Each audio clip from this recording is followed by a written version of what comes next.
নমস্কাৰ বন্ধুসকল, আপোনালোকে চাই আছে মোৰ YouTube channel Bora poultry farm. আজি মই এই ভিডিঅ'টো এইকাৰণে লৈ আহিছোঁ।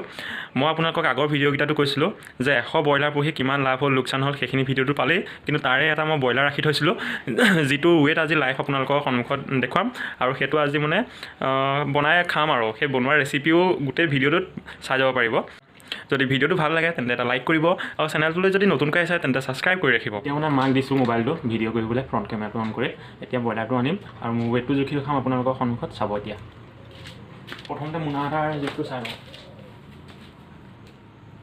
এখন প্ৰগ্ৰামটো পাইছে প্ৰগ্ৰাম আছে।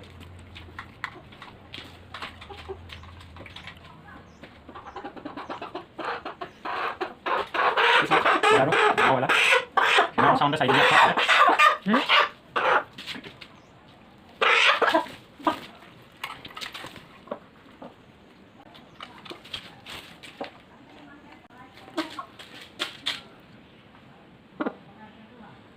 4 কেজি 945 মানে 4 কেজি 800 আছে আৰু 4 কেজি 800 আছে ব্ৰইলাৰটোত। আৰু এই ব্ৰইলাৰটো এতিয়া মই মানে কাটিমগৈ, কাটি কৰি ওচৰতে মানে ঘৰতে খাম আৰু ব্ৰইলাৰটো। আলহীও অহা কথা আছে আৰু এনেই চিকেন কেনেকৈ বনোৱা হয় সেইটোও দেখুৱাম। গোটেইখিনি সুন্দৰ এটা ব্ৰইলাৰ মাংস কেনেকৈ বনাব পাৰিব সেই বিষয়ে ভিডিঅ'টোত দেখুৱাম। গতিকে ভিডিঅ'টো স্কিপ নকৰি সম্পূৰ্ণকৈ চাব। আৰু এতিয়া মই ব্ৰইলাৰটো কাটোঁগৈ 1 নম্বৰ। আৰু কাৰণ কিমান ব্ৰইলাৰ পুহিব, ব্ৰইলাৰ পুহি খাই পেলাই আপোনালোকক দেখুৱাটো মজাটো বেলেগ। ব্ৰইলাৰ পুহি কাটি তাৰপিছত বনাই কৰি দেখুওৱা আপোনালোকৰ আমোদটো লাগিব ন। গতিকে দেৰি কৰি এতিয়া ভিডিঅ'টো আৰম্ভ কৰোঁ, চাই থাকিব। সেইটো লৈ যাওঁ পিছফালে, এতিয়া কাটোঁগৈ, তাৰপিছত ৰাতি কৰি মাংস কিমান ওলালে সেইটো দেখুৱাম। ঠিক আছে, এইটো চাওক, তাৰ পাকি চাকি গুচাই চব হৈ গ'ল, গৰম পানীত দি। এতিয়া এডালো নোম নাই। আৰু এতিয়া মই কাটিম আৰু ৱেটটো জুখি চাম সেইটো কিমান ৱেট হৈছে। আৰু মই এতিয়া কলপাত ল'ম, সেই কলপাত চাব।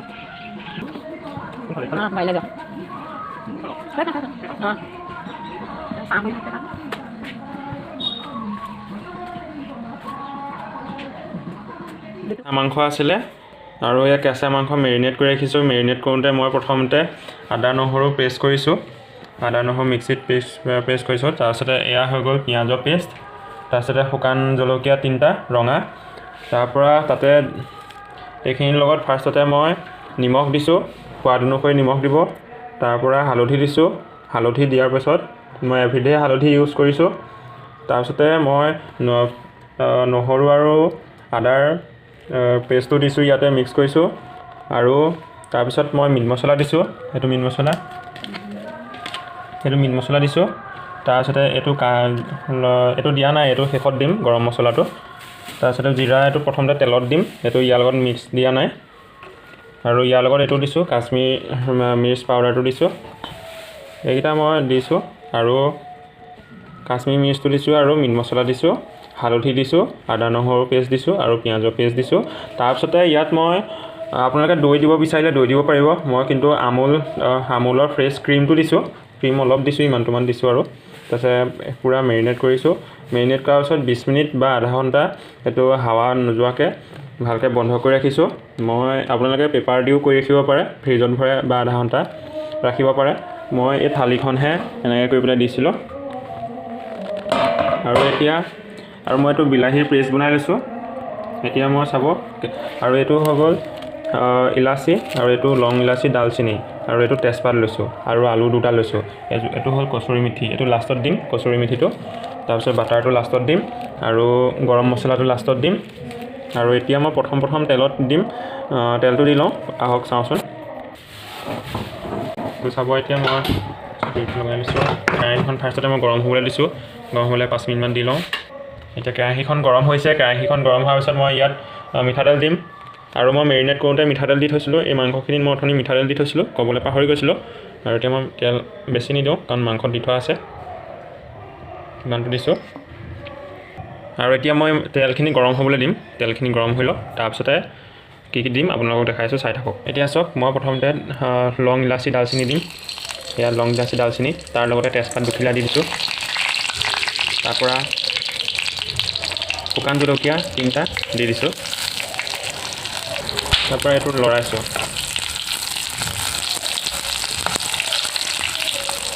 হৈ লওক। তাৰ 1 মিনিটমান ভজাৰ পিছত তেতিয়া মই জিৰা দিছোঁ।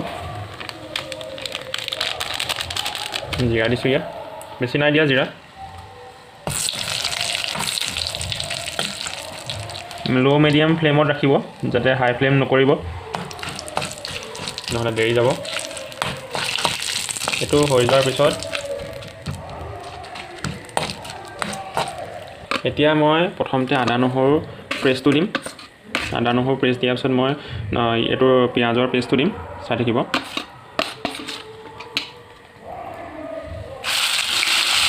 আদা নহৰু পেষ্টটো দিছোঁ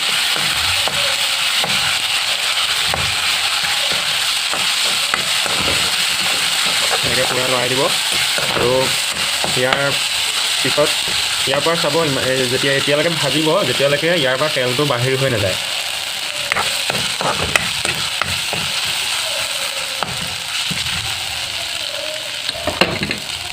বুজিলা এতিয়া চাওক ইয়াৰ পৰা তেলটো আঁতৰিছে আৰু ইয়াৰ লগে লগে মই এতিয়া ইয়াত দিম পিঁয়াজৰ পেষ্টটো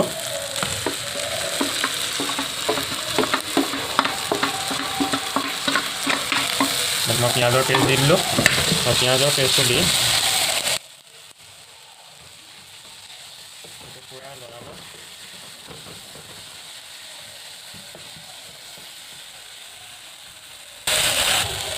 ইয়াৰ পৰা এতিয়া চাব এইটো ভাজিব ভজাৰ পিছত মানে ইয়াৰ পৰা তেলটো যাতে বাহিৰ হৈ যায় বুক বুক বুক বুক যেতিয়া কৰিব তেতিয়া মই দিম বিলাহীৰ পেষ্টটো যিটো এইটো বিলাহীৰ পেষ্ট আছিলে সেই বিলাহীৰ পেষ্টটো দিম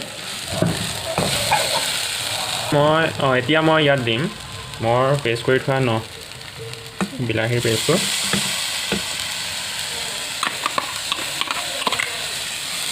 ইয়াত থাকি যোৱাখিনি চামুচেৰে উলিয়াই দিব বা আপোনালোকে এইটো বাতিত কাঢ়িও ৰাখিব পাৰে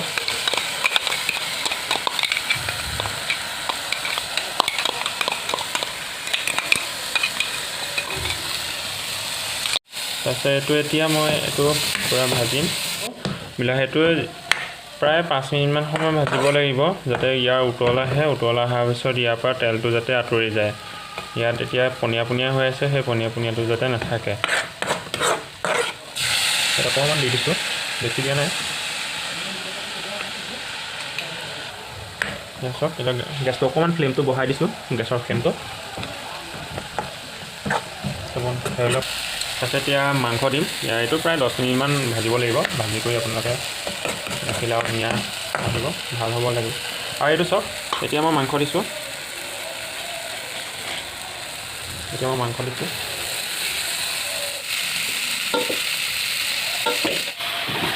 এতিয়া মাংসটো পূৰা দিব আৰু আপোনালোকে ইয়াতকৈও যদি কালাৰ বিচাৰে তেতিয়া কাশ্মীৰী মিৰ্চটো আৰু দিব পাৰিব তেতিয়াও কালাৰটো ধুনীয়া উঠিব 5 মিনিটমানলৈকে ঢাকি দিম তাৰপিছতে মই ইয়াত আলু দুটা কাটি থৈছিলোঁ আলু দুটা দিম তাৰপিছতে মই ইয়াত পানী দি দিম যাতে উতল আহে আৰু আলুকেইটাও সিজে মাংসখিনিও সিজে ইয়াত কাৰণ মই বেছি পানী নিদিওঁ অনেকখিনি মই গ্ৰেভিহে কৰিছোঁ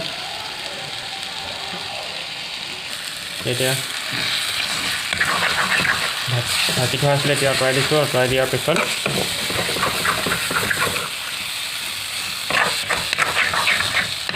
এতিয়া মই আলু দিম ইয়াতে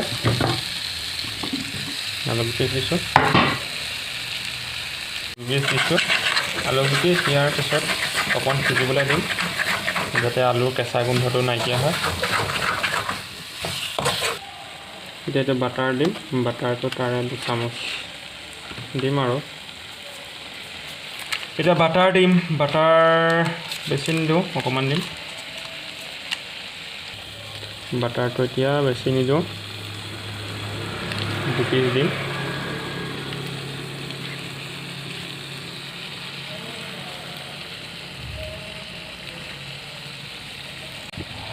বাটাৰ দিছোঁ এতিয়া মাজে মাজে ইয়াত চাব আপোনালোকে সোৱাদ অনুসৰি নিমখটো দিব পাৰে টেষ্টটো চাব বাটাৰটো দি দিয়াৰ পিছত আৰু গোন্ধটো মজা আহিছে মাংসটো সিজিবলৈ লাগিব নহয় এতিয়া মই অলপ পানী দিম পানী দিয়াৰ পিছত যেতিয়া একেবাৰে সিজোৱা সময়তে তেতিয়া মই কচুৰি মেথিটো অলপ দি দিম কচুৰি মেথিটো মই এতিয়া নিদিওঁ কচুৰি মেথিটো দিয়াৰ আগত মই গৰম মছলা দিম গৰম মছলা দিয়াৰ পিছতে কচুৰি মেথি দিওঁ এতিয়া মই পানী দিছোঁ চাওক বেছি গ্ৰেভি হ'লেও ভাতৰ লগত সানি খাব লাগিবতো পানী গোটেইখন দিছোঁ এতিয়া গৰম পানী দিছোঁ মই জাষ্ট লাহে লাহে এইটো মাজে মাজে এনেকৈ কৰি দিব লাগে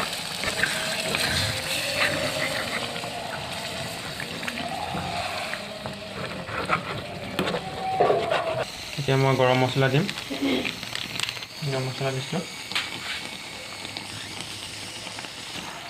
লৰাই দিছোঁ গৰম মছলা দিয়াৰ পিছত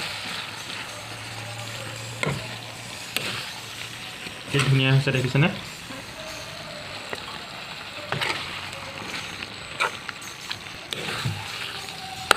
বস্তুটো কালাৰটো বহুত ধুনীয়া হৈছে ইয়াতে মই এতিয়া মই কচুৰি মেথি দিম কচুৰি মেথিটো এতিয়া কাটি লওঁ অলপ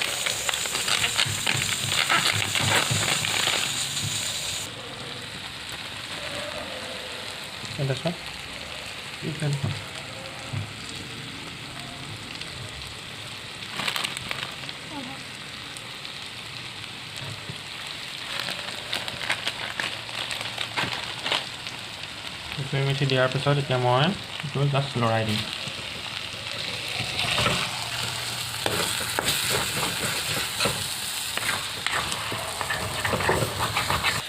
এতিয়া মই গৰম পানী দিছোঁ ইয়াত যদি আপোনালোকে পানী দি নাখাওঁ বুলি ভাবে তেতিয়া নিদিব যদি অকল ডাইৰেক্ট গ্ৰেভি খাওঁ বুলি হয় তেনেকৈ কৰিব কিন্তু এতিয়া মোৰ মানুহ 3টা যেতিয়া এতিয়া উতলিছে লাষ্টৰ মুহূৰ্তত এতিয়া মান ধনিয়া আৰু এয়া বৰ ধনিয়াটো আছিলে এইটো মই এতিয়া সৰুকৈ টুকুৰা কৰি পেলাই যদি আপোনালোকে হাতেৰে কৰিব বিচাৰে হাতেও কৰিব পাৰে মই এতিয়া হাতেৰে কৰি খাই দিছোঁ ভগৱানে হাত দুখন দিছে এতিয়া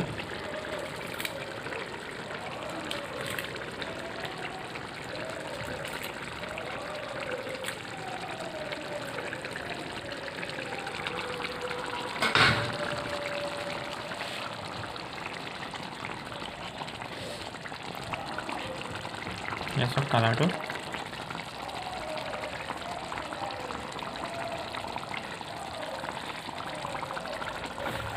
আৰু লেগ পিচটো এইটো আছিলে ভিডিঅ'টো ইমানতে সামৰিছোঁ যদি ভিডিঅ'টো চাই ভাল পালে তেন্তে এটা প্লিজ লাইক কৰি দিব আৰু চেনেলটো এতিয়ালৈকে যদি ছাবস্ক্ৰাইব কৰা নাই তেন্তে ছাবস্ক্ৰাইব কৰি ৰাখিব আৰু মই নতুন ভিডিঅ'সমূহ পাই থাকিবলৈ বা ভাল ৰেচিপি যদি চাব বিচাৰে তেন্তে এতিয়াই ছাবস্ক্ৰাইব কৰি ৰাখিব আৰু ভিডিঅ'টো শেষত এনেকুৱা পালে আজিৰ ৰেচিপিটো এতিয়া এটা লাইক কৰি দিব আৰু ভিডিঅ'টো কমেণ্ট বক্সত কমেণ্ট কৰিও জনাব ঠিক আছে বাই বাই